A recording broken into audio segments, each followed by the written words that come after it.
domaine et on va parler un petit peu de l'Afrique. J'ai eu des éminents responsables, Oumutounde, qui accompagne Fernando Bacholo, docteur Fernando Bacholo, Quadmo, et qui a sorti cet ouvrage, L'Afrique noire, berceau de la médecine et de la chirurgie. Alors, quand on lit ça, on se dit, bon, est-ce qu'il n'y a pas un point d'interrogation? Non, il n'y a pas de point d'interrogation. J'ai lu le bouquin et effectivement, près de 5000 ans avant l'ère chrétienne, donc ça fait aujourd'hui près de 6000 ans, 7000 ans même, les Africains, les Égyptiens avaient déjà tout inventé en matière de médecine. Explication avec docteur Loubacholo.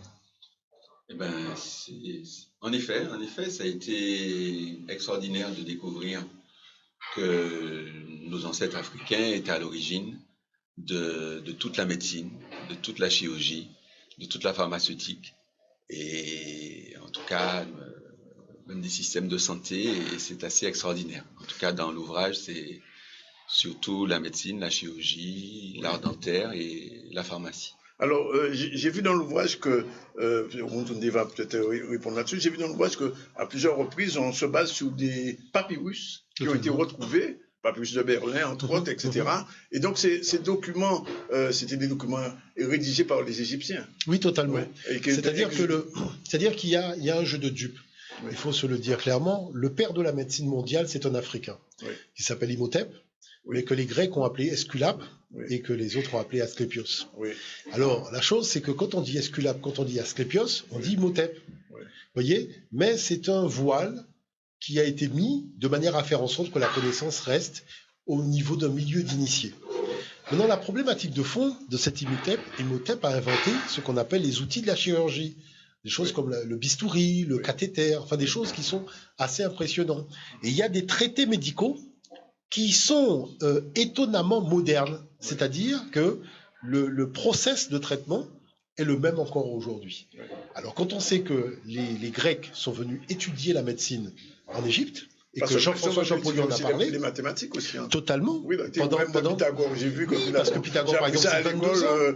Finalement, voilà, c'est pas Pythagore qui l'a fait. Totalement. Oui. Le Pythagore a étudié pendant 22 ans. Oui. Hippocrate même a été l'élève donc, oui, des médecins africains. On trouve une femme médecin, donc qui est chef des médecins, Pécéchette, oui, oui, au 3e millénaire. C'est-à-dire il y a des choses qui sont relativement surprenantes. Maintenant, quand on met la médecine dite moderne face à la médecine africaine de l'Antiquité, on s'aperçoit que ce n'est qu'une photocopie.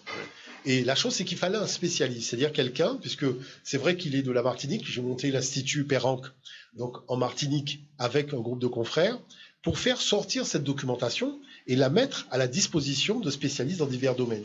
Oui. Et ça, c'est important qu'il puisse vraiment donner son avis de technicien, oui, sur ces matériaux-là. C'est ce que j'avais demandé, docteur Douba, quand vous avez eu en main ces documents, parce qu'il y a eu beaucoup de recherches, j'ai vu que la bibliographie, elle est importante, quel a été, du point de vue médical, vous-même, puisque vous êtes médecin, votre ressenti vis-à-vis de ça? Ben, écoutez, il y avait beaucoup d'émotions, il y avait, comment vous dire, en même temps, beaucoup de fierté, indirectement. On va dire le scoop parce qu'on trouvait des éléments éparses.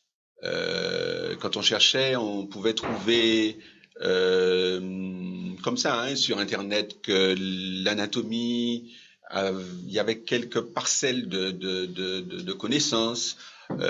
Par-ci par-là, aussi en cardiologie, aussi. Mais en fait, si vous voulez, je crois que c'est d'avoir compris que même le stéthoscope, oui, avait été inventé, oui, en Afrique, et que tout l'art médical, mais structuré comme on le connaît, comme, oui, il nous est enseigné à nous, l'ensemble des médecins, avec la clinique, oui, la thérapeutique, oui, l'anatomie, oui, la physiologie, la biologie, etc. Donc c'est tout ça, hein, c'était passionnant de découvrir à mesure que nos ancêtres avaient fait. Alors il y a une question que je me suis posée quand même et que je me pose toujours, même quand j'entends Oumutounde parler. Comment se fait-il que tout cela a été perdu des Africains? Pourquoi et comment? Qu'est-ce qui s'est passé? À quel moment il y a eu ce gouffre où finalement les Occidentaux récupèrent tout? Puisque visiblement il y a beaucoup d'impostures dans ça, de la part des médecins français, allemands, etc., qui s'approprient un certain nombre de thérapies qui existait déjà. À quel moment il y a eu ce blackout, si je peux parler comme ça? C'est-à-dire que, pour pouvoir simplifier, oui. Vous savez, le processus de prédation-colonisation s'accompagne du fait de faire main basse sur les outils de connaissance et de savoir. Oui. Et vous voyez que jusqu'à aujourd'hui, c'est toujours les intellectuels, ceux qui transmettent les connaissances, qui transmettent le savoir, qui sont attaqués par la structure qui vient de l'extérieur. Oui. Et qu'est-ce que cette structure cherche à faire? Imposer un niveau nivelé de connaissances, mais issu de son paradigme de colonisateur, qui fait que ça va créer un sentiment de dépréciation, d'atrophie culturelle, d'atrophie mentale, d'atrophie en termes de perspective, et on va voir que finalement les gens vont être vidés de leur substance. Maintenant, le problème de fond, c'est que ces matériaux-là existent, mais les humanités classiques africaines ne sont pas enseignées. Pourquoi j'ai monté ces deux instituts en Guadeloupe et en Martinique? Pour enseigner les humanités classiques africaines, c'est-à-dire permettre aux gens de voir cette documentation qui n'est pas montrée. Vous avez des documentaires, on vous dit qu'un tel a fait, mais on ne vous dit pas que ce un tel a dit avoir travaillé sur des matériaux émanant de l'Afrique noire pharaonique. Oui. Quand les Arabes sont arrivés au 8e siècle dans la péninsule ibérique avec des traductions de documents, il y avait les sources pharaoniques. Oui. Mais quand ils ont traduit en latin, les sources pharaoniques ont disparu des matériaux, voyez, qui ont été finalement diffusés en Europe.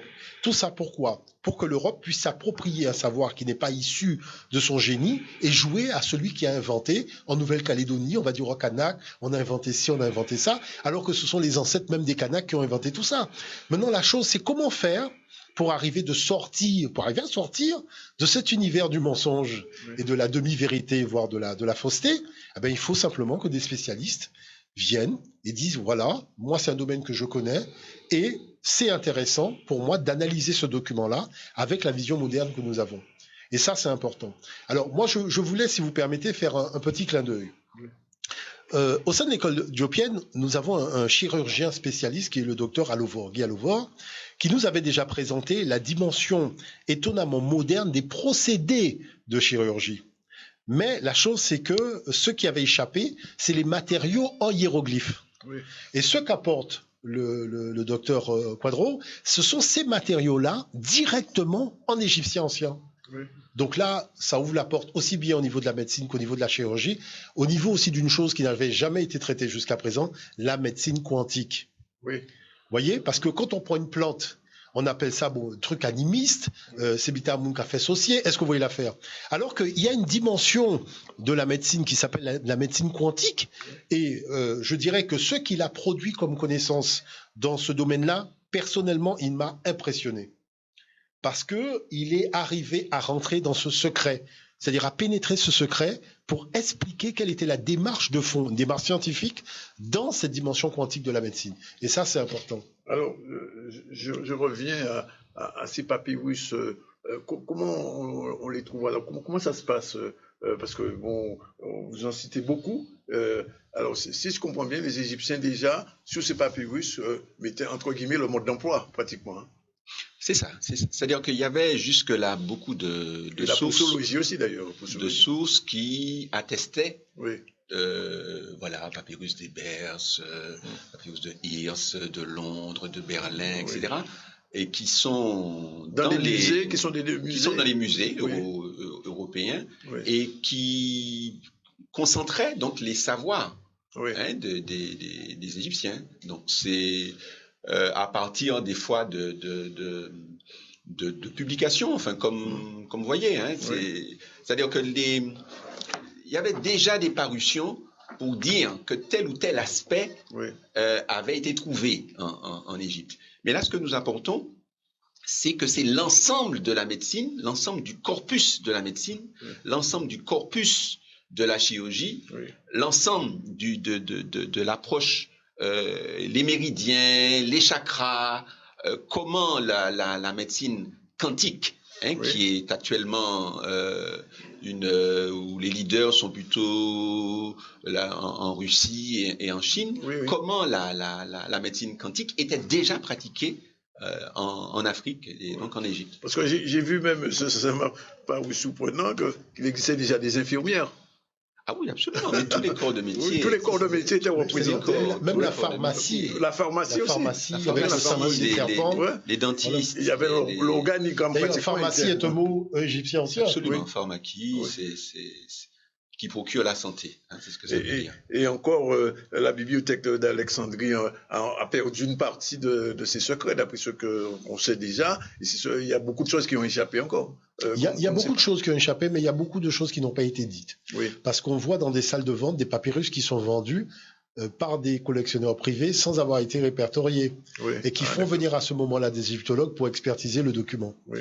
Donc on voit qu'en fait tout n'a pas été perdu, il y a beaucoup de documents qui sont encore dans des musées privés. C'est pour ça que le professeur Obega me disait, peu importe la ville dans laquelle tu vas, il y a toujours un musée d'égyptologie, vas-y. Même si c'est une toute petite ville, vas-y, tu vas découvrir un document qui n'existe que là. Et ça, c'est important de le souligner. Maintenant, c'est vrai que l'apport de l'ouvrage, hein, c'est à la fois d'expliquer notre médecine traditionnelle ici en Guadeloupe. Parce que nous avons aussi des savoirs qui sont des savoirs endogènes. Mais l'intérêt de sa démarche, c'est de révéler la dimension scientifique de ces savoirs endogènes-là. Et d'arrêter, je dirais, d'opposer ce que nos ancêtres n'opposaient pas. C'est-à-dire une médecine scientifique avec une médecine traditionnelle dont les fondements, dont les fondements sont scientifiques. Parce que dans le remède rasier, il y a quoi? Il y a des molécules qu'on va retrouver, je dirais, dans le médicament sous une forme chimique. Bien sûr. Donc ça, c'est important de le souligner. Alors, ça, c'est une remarque qui tient à nous ici, parce que vous savez qu'on a un de nos chroniqueurs qui fait un cours d'égyptologie chaque semaine ici, tous les lundis. Et donc, visiblement, ça devient urgent aujourd'hui d'apprendre l'égyptien ancien, pour comprendre progressivement.